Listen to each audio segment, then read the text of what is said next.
어떻게 한 주간 다들 잘 지내셨습니까?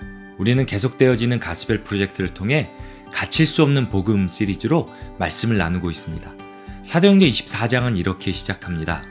닷새 후에 대제사장 아나니아가 어떤 장로들과 한 변호사 더둘로와 함께 내려와서 총독 앞에서 바울을 고발하니라.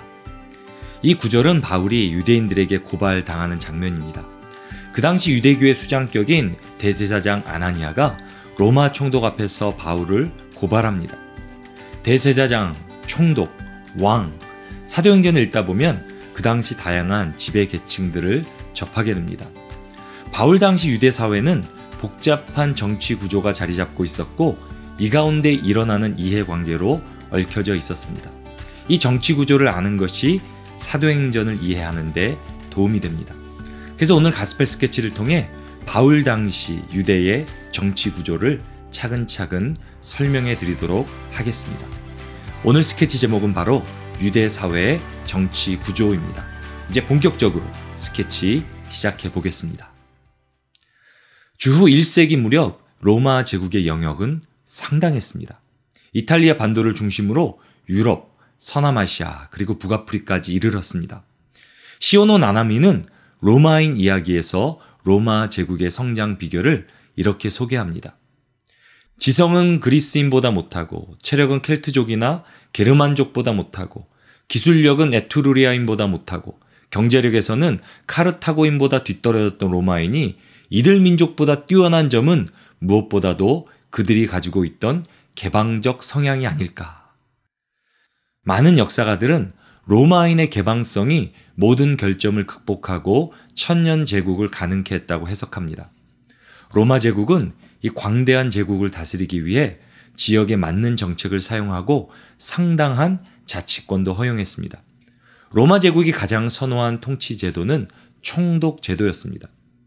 로마에서 파견한 총독 하에 각 식민지는 의회를 구성할 수도 있었고 법률도 집행할 수 있었습니다. 하지만 로마가 허용한 자치권은 세 가지 조건을 충족해야 가능했습니다. 이 세 가지는 바로 세금을 상납하고 징병에 응하고 로마 황제를 숭배하는 것입니다.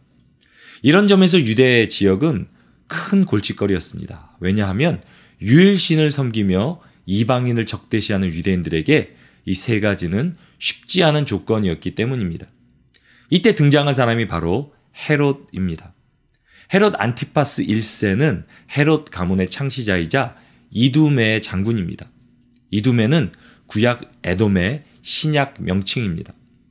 헤롯 안티파스 1세는 로마 제국의 인정을 받아 주전 1세기 초에 이두메의 통치자로 세움받게 되고 이두메 왕조가 시작됩니다. 그리고 아들 헤롯 안티파스 2세가 주전 47년에 로마 제국으로부터 유다 총독으로 임명됩니다. 이때부터 헤롯 왕조의 유대 정치가 시작됩니다. 헤롯 왕조에서 주목해야 하는 사람이 바로 안티파스 2세의 둘째 아들 헤롯입니다.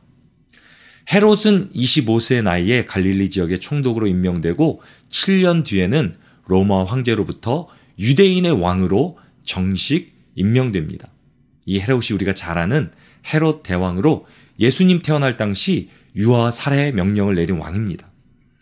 그런데 헤롯 대왕에게는 해결하지 못한 문제가 하나 있었습니다. 바로 자신의 출신입니다. 헤롯 대왕은 에돔 출신으로 선조가 유대인으로 개종한 케이스입니다. 그래서 유대인의 왕으로 인준될 수 있었습니다. 그리고 유대인의 환심을 사기 위해 유대의 하스몬 왕가의 딸 마리암네와 결혼을 합니다. 더 나아가 엄청난 규모의 성전도 건축합니다. 하지만 유대 사회에서 정통성을 인정받지 못하고 끊임없는 반대에 부딪히게 됩니다. 헤롯 대왕이 죽고 난 후 팔레스틴 지역은 그의 세 아들 아킬라오, 안디바, 빌립이 본봉왕으로 세워져 분할 통치됩니다. 그중 장남 헤롯 아킬레오는 유대와 사마리아가 포함된 가장 노른자 땅을 상속받게 됩니다. 하지만 아킬라오는 끊임없이 유대인들과 마찰을 일으키다가 결국 유대인 학살 사건으로 6년 만에 로마 제국으로부터 폐위됩니다. 이때 헤롯 가문을 반대했던 유대인들의 청원으로 유대와 사마리아 지역은 더 이상 헤롯 왕조가 아닌 로마 총독 관할 구역이 됩니다. 이때부터 팔레스타인 지역은 유대와 사마리아 지역의 총독 제도와 남은 헤롯의 두 아들이 다스리는 지역의 왕정 제도가 병행되게 됩니다. 유대 일대 총독은 코포니우스입니다. 그리고 우리가 잘 아는 본디오 빌라도는 유대의 5번째 총독입니다. 초기에는 유대와 사마리아 지역에서만 총독 제도가 시행됩니다. 하지만 헤롯 안디바와 헤롯 빌립이 본봉왕의 직위를 박탈당하면서 로마 총독이 팔레스타인 전 지역을 통치하게 됩니다.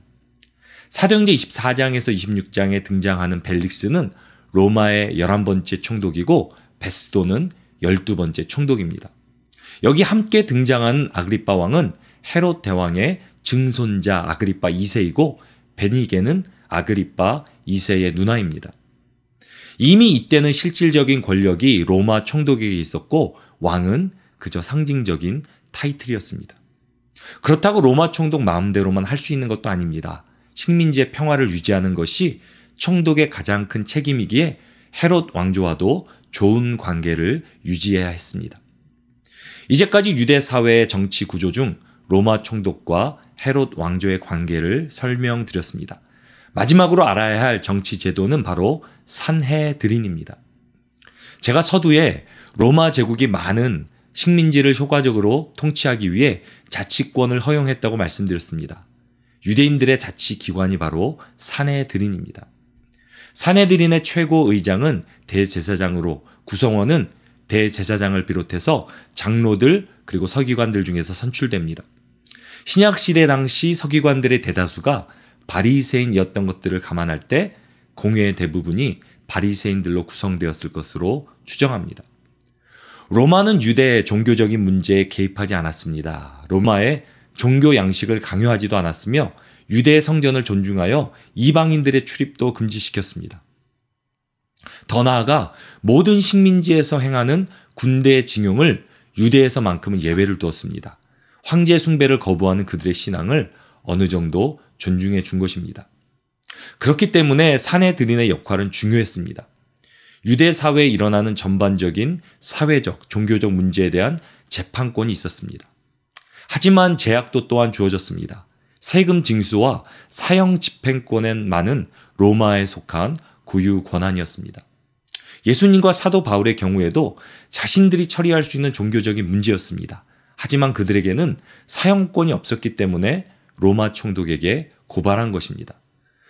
그리고 대제사장 임명권이 로마 총독에게 있었기에 결국 산헤드린은 총독의 권한 아래에 있다고 볼 수 있습니다. 헤롯 왕조와의 관계는 어떻습니까? 정통 유대 혈통을 계승한 산헤드린은 에돔 출신 헤롯 왕조를 인정하지 않았습니다. 그런 산헤드린을 헤롯 왕조는 눈에 가시같이 여기며 이들 사이에는 미묘한 갈등이 이뤄지게 됩니다. 결국 산헤드린은 유대 사회 권력이 헤롯 왕조에서 로마 총독으로 넘어가도록 결정적인 역할을 하게 됩니다. 오늘 강의를 한번 정리해 보도록 하겠습니다. 사도행전이 펼쳐지는 유대 사회에서는 세 개의 권력 기관이 존재하고 있었습니다.